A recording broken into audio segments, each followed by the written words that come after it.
WKBW Channel 7. Matt Bové to the West Her Hotline. Matt, if I did this whole song and dance about this being the first time you were on the show 2 or 3 years ago and I forgot about it, I apologize. But I think this is the first time you've been on this show. Am I right about that?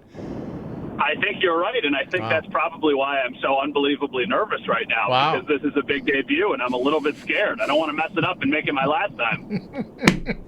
I don't know why it's taken us this long. You've been under the umbrella for a while now with this podcast with Sal, and I just I don't know. It's just, how many times you can have Matt Perino on, but not Matt Bové? I know it's on us. It's on me for not dialing you up. Anyway, man, congratulations on the series on the stadium. Yeah, by the way, like that was, I know, had to be a labor of love for everyone involved, but you guys did a great job. I mean, home run city. Thank you very much. I appreciate it. It was certainly fun to put together, and it felt like we needed to do something special getting ready for the final season. And I was like, you know what? We have this gap between when mandatory minicamp ends and when training camp starts. Why not do 7? I mean, it's Channel 7. Why not do 7 episodes on the stadium specifically? Just because when we get to this point, there's so many things going on and there's so much to talk about. So it kind of fit the void.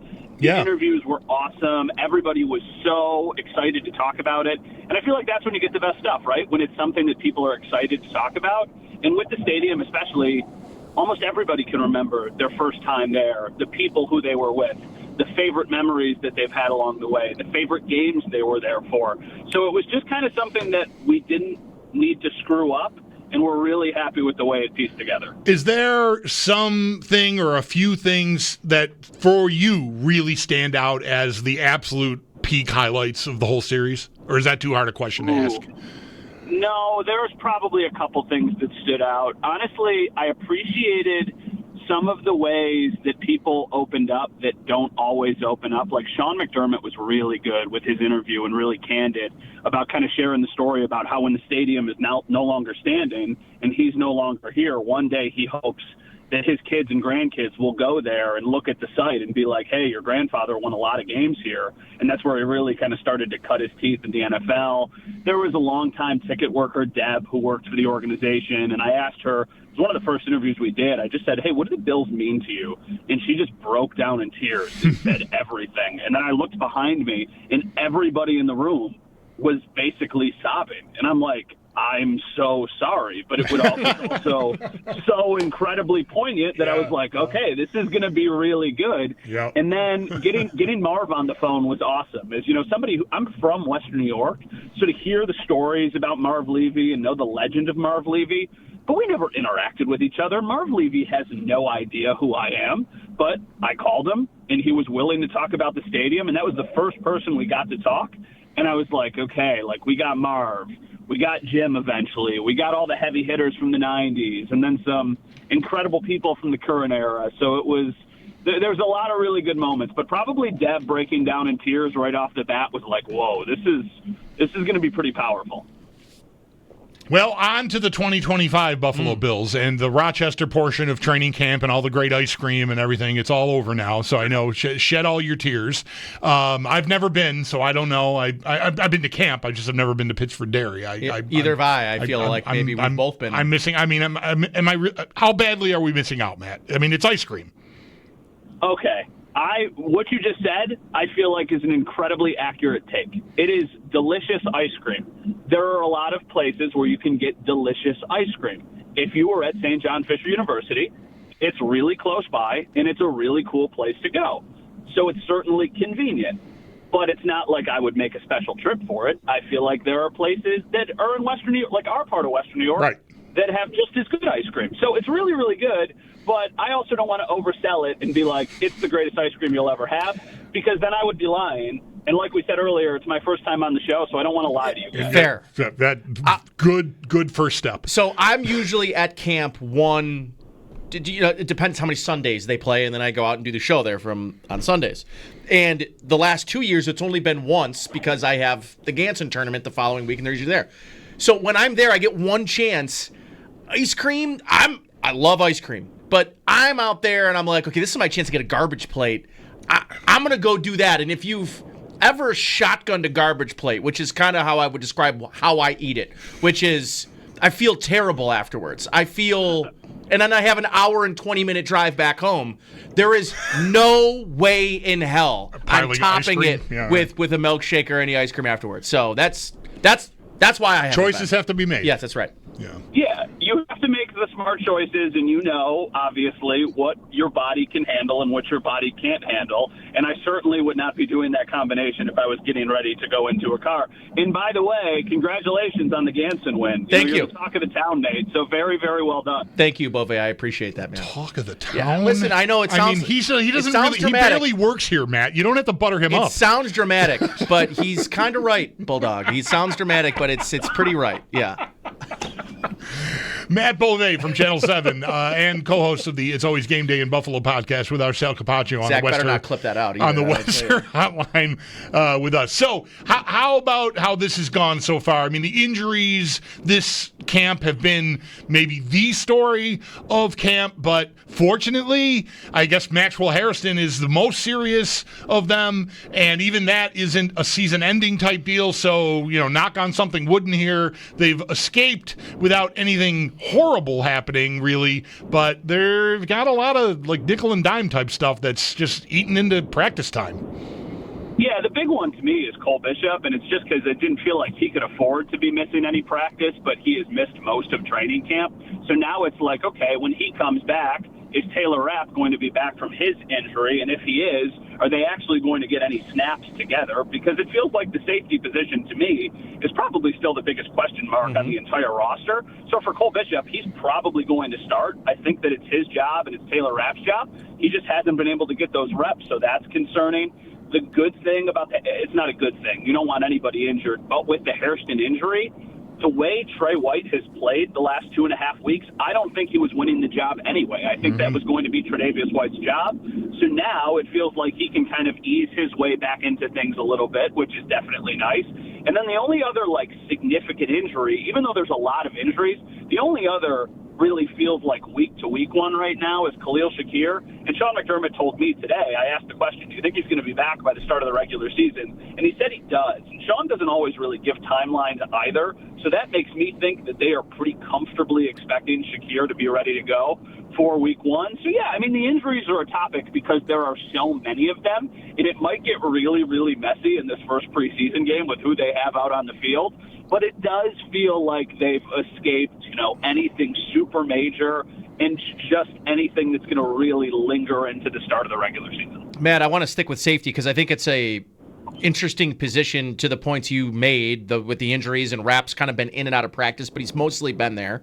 It is disappointing. We talked about it with Sale last hour. It's been disappointing that he hasn't been available and in practice. The guy I think everybody is sort of asked about when I brought it up on Twitter a couple days ago, well, what about the Derek Forrest kid they signed? He's started games in the NFL and looked pretty good for Washington a few seasons ago. And obviously, the DeMar Hamlin conversation is difficult to have because I think that, of course, that they know that they can trust him if he's got to go out there and play. But I think the whole point was upgrading from him last year. And now we kind of sit at this position where I don't think any of us are here saying, well, Cole Bishop's not going to start because he hasn't been in practice. But I think everybody's wanted the Cole Bishop thing to run a little more smoothly, and his first action, he gives up a deep pass, which never happens, and Sean McDermott deep. You know what I'm saying? It hasn't been the best starts, and I felt like, to your point, it needed to be a strong start to this training camp. Well, and that's the thing that, going back to the Hairston injury, he's going to have to deal with what Cole Bishop dealt with last year of okay, how are you going to get ready for a season and be counted on when you don't have the snaps in training camp? And now Cole Bishop is dealing with it again. I mean, he's going into his second season and he's never had a full training camp. And I know that, we're not talking about the biggest sample size here, but it's also not like it's the deepest room. You brought up Forrest. The only other name really in the mix that I think we need to pay attention to is Cam Lewis. I think in their minds, they're viewing Cam Lewis now as kind of a primary backup safety. So I don't even know if it's a guarantee that Forrest makes the roster. I think they might keep what they know in DeMar Hamlin, and then a player who's really versatile in Cam Lewis, because he can play safety and he can play nickel cornerback. And I know some people are going to be listening to this right now and they're groaning, oh, position flexibility, versatility. We're so sick of hearing that.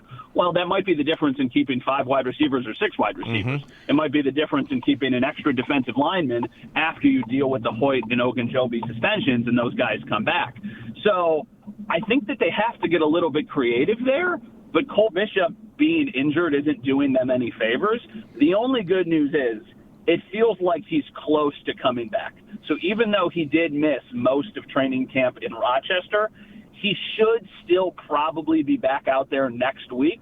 So if he's back out there next week, he can get into a preseason game or two, probably play a ton of snaps. I'm still kind of mentally preparing myself for, okay, it's Cole Bishop, and he's lined up next to Taylor Rapp. Yeah, I think that is a big spot to look. I mean, the Bills really went to work on this defense in the offseason. I mean, the draft picks and the free agents. I mean, it's there's a lot of new faces, but on that back end, like, there is a certain comfort in having gone through a year with Hamlin as a starter back there with Rapp, and he was.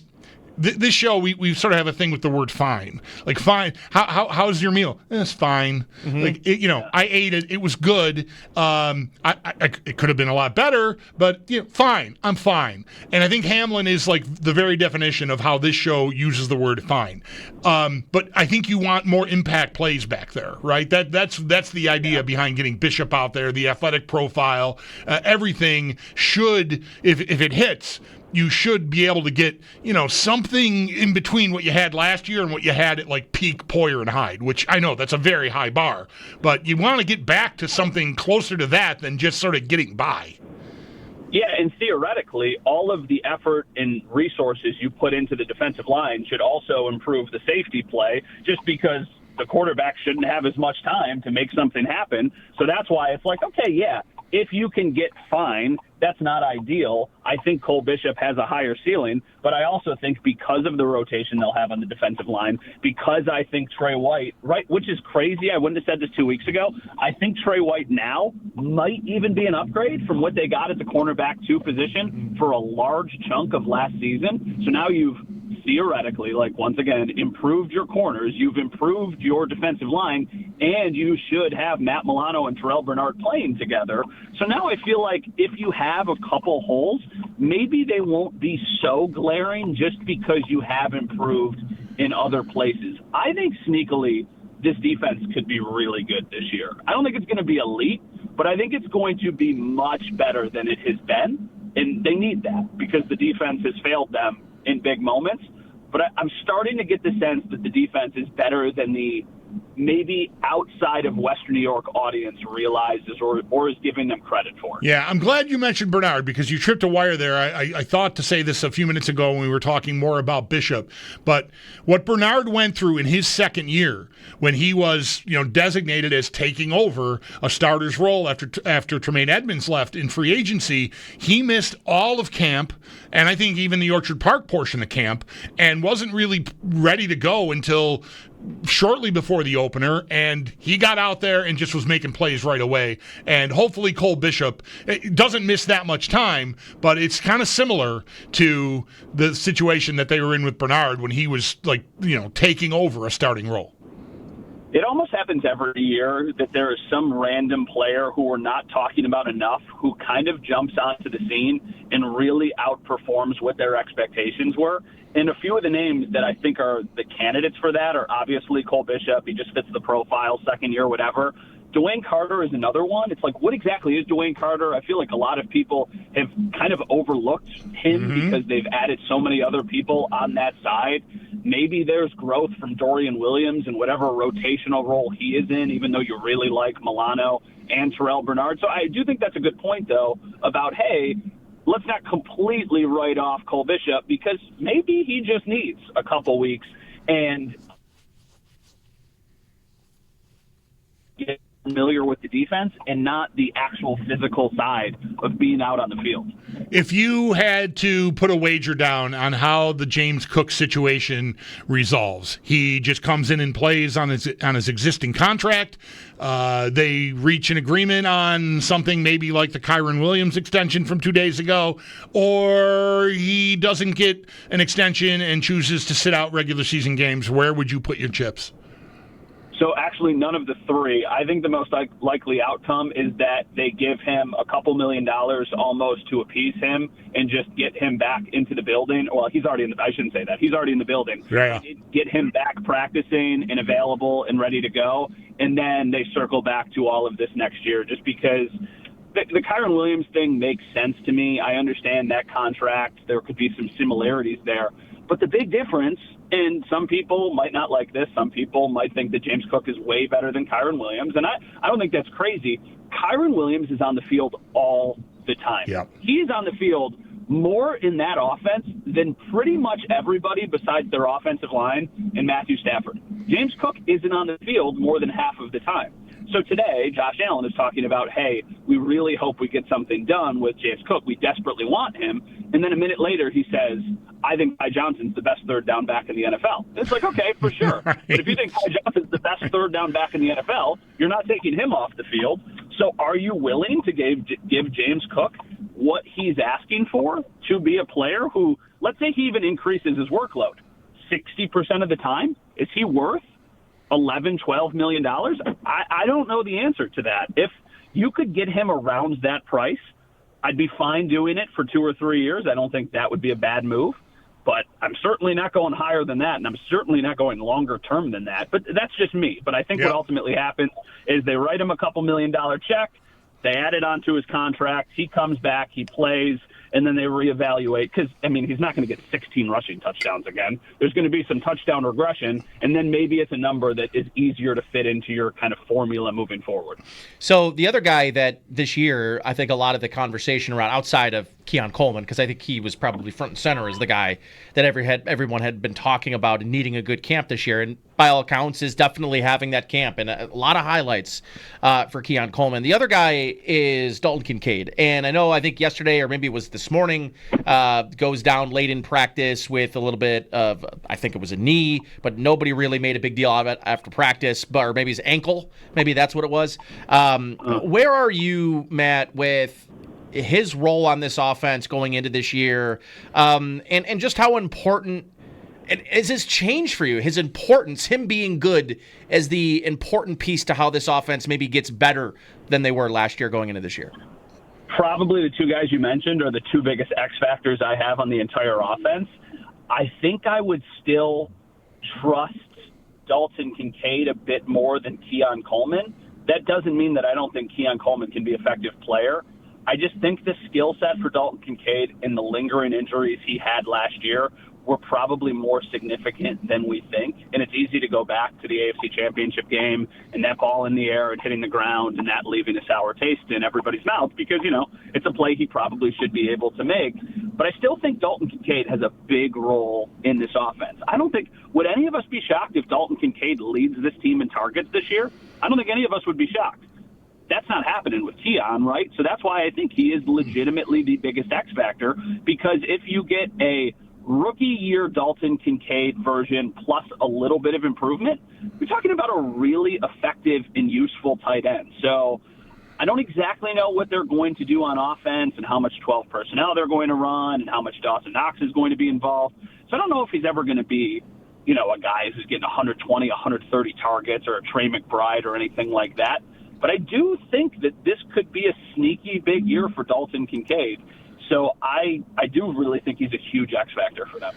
All right, Matt, how'd it go for you? How do you think you did? Let's get your let's get the judges' grades out here. How do you think it went? I think it was fine. I think he was fine. That you know what that does? That gets you another call. Yeah, that's what that gets. It's exactly what that gets you. Is there anything you got coming up here on the TV side of things you want to promote here, or are you done after this stadium series? No, so thank you. I appreciate you guys having me on. So yeah, Monday nights we have our show Leading the Charge. The stadium series was running in place of that for the last 7 weeks, but we're just kind of getting ready for football season. It'll be myself, it'll be Joe Biscaglia, and then a guy named Howard Simon. Oh, that's the show. Howard's on. I can't. I'm out on that. I can't watch. I can't watch that. No. So that'll be the glare from his head is just too much. I can't. No. He keeps us, on our toes for sure. It's a good thing that there's about a 5-second delay because sometimes he'll get really, really heated, which is always super fun to watch and be next to while it's really, really enjoyable because it feels like if, I'm at a certain level, he will bring us all to a different level when he especially gets angry.